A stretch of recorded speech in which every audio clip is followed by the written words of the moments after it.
ಸಹ ಉದಯ ಹೇಳ್ತಾರೆ ಈ ಕೋಟಿ ಸಿನಿಮಾ ಬಗ್ಗೆ ಸಾಕಷ್ಟು ನಿರೀಕ್ಷೆ. ಅಂದ್ರೆ ಮೊದಲ ಸಿನಿಮಾ ಆಗಿರುತ್ತೆ ನಾಯಕ ನಟನಾಗಿ. ಈ ಸಿನಿಮಾದಲ್ಲಿ ಡಾಲಿ ಅವರ ತಮ್ಮನಾಗಿ ನಿಮ್ಮ ಪಾತ್ರವನ್ನು ಜನ ಇಷ್ಟಪಟ್ಟಿದ್ದಾರೆ. ಸೊ ಸಿನಿಮಾ ನೋಡಿ ಸಿನಿಮಾದ ರೆಸ್ಪಾನ್ಸ್ ನೋಡಿ ನಿಮ್ಗೆ ಎಷ್ಟು ಖುಷಿ ಆಗುತ್ತೆ? ನಿಜವಾಗ್ಲೂ ತುಂಬ ಖುಷಿಯಾಗಿದೆ. ನನ್ನ ಹೆಸರು ಪೃಥ್ವಿ ಶ್ಯಾಮ್ದರ್ ಅಂತ. ಮೊದಲನೇದಾಗಿ ನಾನು ಮೊದಲನೇ ಸಿನಿಮಾ ಪದವಿ ಪೂರ್ವ ಅನ್ನೋ ಸಿನಿಮಾದಲ್ಲಿ ಹೀರೋ ಆ್ಯಕ್ಟ್ ಮಾಡಿದೆ. ಈಗ ಇದರಲ್ಲಿ ದಾಳಿ ಧನಂಜಯ ಅಣ್ಣ ಅವರ ತಮ್ಮನ ಪಾತ್ರ ಮಾಡಿದ್ದೀನಿ. ಒಂದು ಸಣ್ಣ ಪಾತ್ರ, ಅದು ತುಂಬ ಇಂಪ್ಯಾಕ್ಟ್ಫುಲ್ ಮಾಡುವಂಥ ಒಂದು ಪಾತ್ರ. ಒಂದು ಇನ್ನೊಂದು ದೃಷ್ಟಿಯಿಂದ ಯೋಚನೆ ಮಾಡೋಕ್ಕೆ ಒಂದು ಅವಕಾಶ ಸಿಗೋವಂಥ ಒಂದು ಪಾತ್ರ ಅಂತ ಹೇಳ್ಬೋದು. ನನ್ನ ಪಾತ್ರದಿಂದ ಸ್ಟೋರಿಯಲ್ಲಿ ಒಂದು ಸಣ್ಣ ಟ್ವಿಸ್ಟ್ ಆಗುತ್ತೆ. ಅದು ನನಗೆ ತುಂಬ ಖುಷಿ ಇದೆ.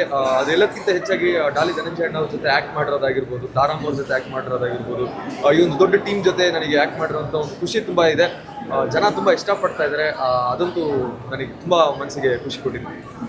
ಕಂಪ್ಲೀಟ್ ಪಕ್ಕ ಕಮರ್ಷಿಯಲ್ ಸಿನಿಮಾ. ಆ್ಯಕ್ಚುಲಿ ಡೈರೆಕ್ಟರ್ ಮಾತು ಹೇಳ್ತಾರೆ, ಡ್ಯಾನ್ಸ್ ಬೇಕು, ಡ್ಯಾನ್ಸ್ ಫೈಟ್ ಬೇಕು, ಫೈಟ್ ಇದೆ ಅಂತ. ನಿಜವಾಗಿ ಎಲ್ಲ ಇದೆ. ನಿಜವಾಗ್ಲೂ ಸಿನಿಮಾ ಎಲ್ಲ ಇದೆ. ಅಂದರೆ ಯಾವುದೇ ಒಂದು ಜಾನರಿಗೆ ಸೀಮಿತವಾದಂಥ ಸಿನಿಮಾ ಅಲ್ಲ.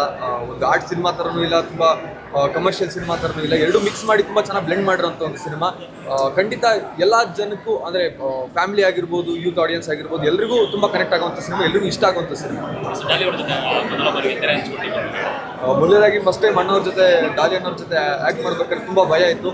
ಬಟ್ ಖಂಡಿತ ಅವ್ರು ಯಾವತ್ತೂ ನಮ್ಮನ್ನು ಒಬ್ಬ ಸೂಪರ್ ಸ್ಟಾರ್ ಜೊತೆ ಇದ್ದೀವಿ ಅಂತ ಒಂದು ಫೀಲಿಂಗ್ ಕೊಡಲಿಲ್ಲ. ಸ್ವಂತ ಅಣ್ಣನ ಜೊತೆ ಇದ್ದೀವಿ ಅನ್ನೋ ಥರ ಫೀಲ್ ಕೊಟ್ಟರು. ಇವಾಗೂ ಅಷ್ಟೇ, ಎಲ್ಲೇ ಒಂದು ವೇದಿಕೆ ಆಗಿರ್ಬೋದು, ಯಾರಿಗೆ ಪರಿಚಯ ಮಾಡಿಕೊಡ್ಬೇಕಾದ್ರೂ ನನ್ನ ತಮ್ಮ ಅಂತ ಪರಿಚಯ ಮಾಡಿಕೊಡ್ತಾರೆ. ಪ್ರೀತಿ ಗಳಿಸಿದ್ದೀನಿ ಅನ್ನೋ ಒಂದು ಖುಷಿ ಇದೆ ನನಗೆ. ಅಣ್ಣಗೆ ಎಷ್ಟು ಥ್ಯಾಂಕ್ಸ್ ಹೇಳ್ತೀನಿ.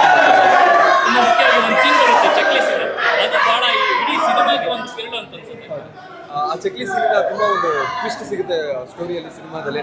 ನಿಜವಾಗ್ಲೂ ತುಂಬ ಖುಷಿ ಇದೆ. ಆ ಪಾತ್ರ ನಾನು ಮಾಡಿರೋದು ಖಂಡಿತ ಆ ಪಾತ್ರಕ್ಕೆ ನ್ಯಾಯ ದೊರಕಿಸಿದ್ದೀನಿ ಅನ್ನೋ ನಂಬಿಕೆ ನನಗಿದೆ. ತುಂಬ ಒಳ್ಳೆ ರಿವ್ಯೂಸ್ ಬರ್ತಾ ಇದೆ, ತುಂಬ ಚೆನ್ನಾಗಿ ಮಾಡಿದ್ದೀರಾ ಅಂತ ಹೇಳ್ತಾ ಇದ್ದಾರೆ. ತುಂಬ ಖುಷಿ ಇದೆ.